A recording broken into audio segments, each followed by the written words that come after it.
여러분, 상상해보세요. 당신 나라가 지금 미사일 공격을 받고 있어요. 돈이요? 얼마든지 있어요. 석유 팔아서 수백조 쌓아뒀으니까요. 그런데 전화를 해보니까 미국이 이렇게 얘기합니다. 죄송한데요, 지금 줄 서세요. 이게 지금 실제로 중동에서 벌어지고 있는 일입니다.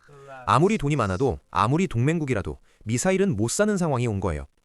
오늘 이 영상 보시면 중동에서 지금 무슨 일이 벌어지고 있는지, 그리고 그게 우리 한국과 어떻게 연결되는지까지 제대로 이해하실 수 있을 겁니다. 끝까지 보시면 뉴스에서 그냥 지나쳤던 방산 이야기가 완전히 다르게 보이기 시작할 거예요. 2026년 2월 28일 오전, 테헤란 현지 시각 기준으로 이란 전역에 미국과 이스라엘의 공습이 시작됩니다. 작전명은 에픽 퓨리, 토나호크 순항 미사일 수백 발, 스텔스 전투기, 그리고 첫날에만 1000개 이상의 목표물 타격. 규모가 어느 정도냐면요, 2003년 이라크 침공 때 충격과 공포작전 기억하시죠? 그것의 2배 화력이 투입된 겁니다. 이스라엘과의 협력작전, 호랑이로 우는 사자가 동시에 진행되면서 이란 최고 지도자 하메네이를 비롯한 수뇌부를 제거했다는 보도가 쏟아졌고, 중동의 권력 구조는 순식간에 진공 상태에 빠졌습니다. 그런데 여기서부터 문제가 시작됩니다. 이란이 가만히 있을 리가 없죠. 이란 본토, 예멘의 후티 반군, 이라크와 시리아의 대리 세력들이 일제히 반격을 시작합니다. 목표는 어딜까요? 사우디, UAE, 카타르, 쿠웨이트, 바레인, 미국의 동맹국들이죠. 그것도 군사시설만 때린 게 아닙니다. 두바이의 럭셔리 호텔, 카타르 LNG 시설, 사우디 정유 공장, 경제적 급소를 정밀하게 겨냥했습니다. 이제 방어를 해야 하는 걸프 국가들 입장에서 생각해 보겠습니다. 군사 전문가들이 이번 전쟁의 양상을 한 단어로 표현합니다. 살보 경쟁. 살보, 즉 일제 사격 경쟁입니다.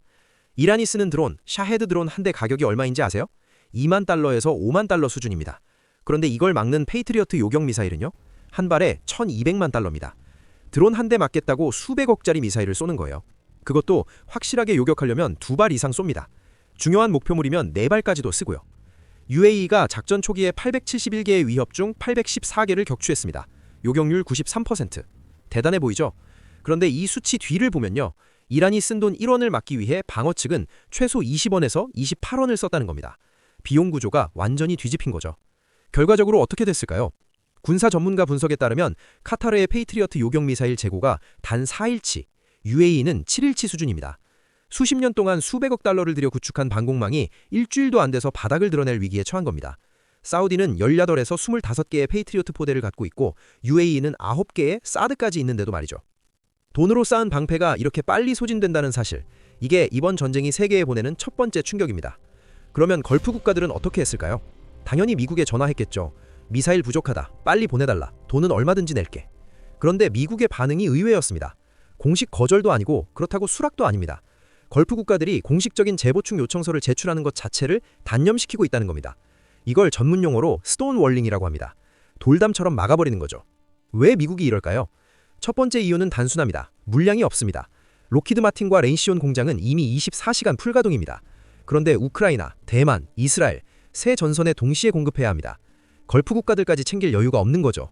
중립국 스위스가 주문해놓은 페이트리어트도 우크라이나 지원 때문에 인도가 무기한 연기됐습니다. 폴란드가 주문한 페이트리어트 포대 인도 완료 시점은 2029년. 현재 생산 속도로 우크라이나 요청을 다 채우려면 12년이 걸린다는 전망도 나옵니다. 페이트리어트 팩3 MSE 연간 생산량은 약 620발, 목표는 2030년까지 2000발입니다. 대기 기간은 최소 1년 반에서 길게는 6년 이상입니다.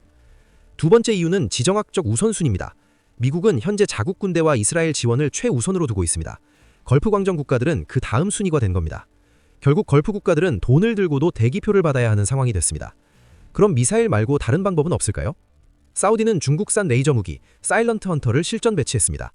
레이저 무기의 장점은 명확합니다. 전기만 있으면 거의 무제한 사격이 가능하다는 것. 이론적으로는 완벽한 해결책처럼 보입니다. 그런데 실전에서 3가지 문제가 터졌습니다. 첫째, 환경 문제. 사막의 머리던지가 레이저빔을 방해하고 렌즈를 마모시켰습니다. 중동 사막은 레이저 무기의 최악의 환경이었던 겁니다.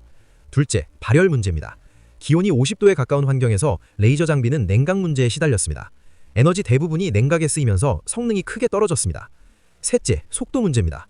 실험실에선 순식간에 드론을 요격하지만 실전에서는 드론 한 대를 무력화하는데 15분에서 30분이 걸렸습니다. 드론이 수십 대 동시에 몰려오는 상황에선 사실상 대응이 불가능했습니다. 결론은 단순합니다. 레이저 무기는 아직 보조수단일 뿐, 핵심은 여전히 물리적인 요격 미사일입니다. 문제는 그 미사일이 부족하다는 것이죠. 그리고 이 문제는 단순히 생산량의 문제가 아닙니다. 원자재 공급망이 끊겨 있습니다. 미사일 제작에 필요한 핵심 소재를 보면 티타늄, 네온, 팔라듐, 그리고 갈륨. 이 중 상당수가 러시아와 우크라이나 지역 공급망에 의존했습니다. 특히 갈륨은 더 심각합니다. 페이트리어트와 사드의 차세대 레이더에 들어가는 질과 갈륨 반도체의 핵심 원료인데 이 공급망을 중국이 사실상 장악하고 있습니다. 만약 중국이 갈륨 이출을 제한하면 미국 방공무기 생산 라인이 통째로 멈출 수 있습니다. 로키드 마틴이 새로운 탄약 생산 시설을 짓고 있지만 본격적인 생산은 2027년 이후입니다. 지금 당장은 돈도 있고 의지도 있어도 미사일을 물리적으로 만들 수 없는 상황입니다. 이 방공망 위기는 군사 문제에서 끝나지 않습니다. 경제로 직격탄이 이어집니다. 사우디 정유시설과 카타르 LNG 시설이 위협을 받자 국제 유가는 단기간에 급등했습니다. 호르무즈 해협 통행량도 급감했습니다. 선주들은 미국 해군 호의 없이는 해협 통과 자체를 꺼리고 있습니다. 카타르는 LNG 수출을 일시 중단하기로 했습니다. 전 세계 LNG 물량의 약 20%를 공급하는 나라가 수출을 멈춘 겁니다. 유럽과 아시아 에너지 시장에 대형 충격이 발생했습니다. 두바이 데이터 센터와 두바이 관광시설도 드론 공격 사거리 안에 들어오면서 글로벌 기업들이 중동 투자 계획을 재검토하기 시작했습니다. 방공망의 실패가 국가 경제 모델 자체를 흔들기 시작한 겁니다. 이 상황에서 주목받는 무기가 있습니다. 바로 대한민국의 천궁2입니다. 2026년 3월 초 UAE 알다프라 공군기지에 배치된 천궁2 포대가 탄도미사일과 드론 공격을 요격하는 데 성공했습니다. 세계 최초 실전 대비입니다. 천궁2가 주목받는 이유는 명확합니다. 직접 타격 방식, 360도 전방향 교전 능력. 페이트리어트와 비교해 요격 고조는 조금 낮지만 치명적인 차이는 아닙니다. 그리고 가장 큰 차이, 비용과 납기입니다. 페이트리어트는 최소 1년 반에서 길게는 6년 대기, 천궁2는 상대적으로 낮은 비용과 빠른 인도가 가능합니다. 정치적 제약도 비교적 적고 현지 생산 협력도 유연합니다. 사우디아라비아와 이라크도 이미 수십억 단위 규모 도입 계약을 체결했습니다. 이번 실전 데이터는 K방산 수출을 가속화하는 결정적인 계기가 될 가능성이 큽니다. 정리해보겠습니다. 이번 전쟁이 보여준 것은 단순합니다. 돈으로 안보를 살 수 있다는 믿음이 산산조각났다는 것. 2만 달러짜리 드론과 수백억짜리 미사일의 싸움. 여기서 부족했던 것은 돈이 아니라 공급망이었습니다. 그리고 그 공백 속에서 한국의 천궁2가 실전을 통해 존재감을 드러냈습니다. 이 사건이 우리에게 던지는 메시지는 분명합니다. 단순히 방산 수출이 늘어난다는 이야기가 아니라 독자적인 생산 능력과 원자재 공급망을 확보하는 것이 국가 안보의 핵심이라는 사실입니다. 지금 이 순간에도 중동의 밤하늘에선 요격 미사일이 날아오고 있습니다. 그리고 그 궤적이 우리에게 질문을 던집니다. 당신의 안보는 대기표 없이 지속 가능합니까? 전쟁은 아직 끝나지 않았고 요격 미사일 재고는 지금도 줄어들고 있습니다. 이 영상이 도움이 되셨다면 좋아요와 구독 부탁드리고 다음 영상에서 더 중요한 이야기로 찾아뵙겠습니다. 감사합니다.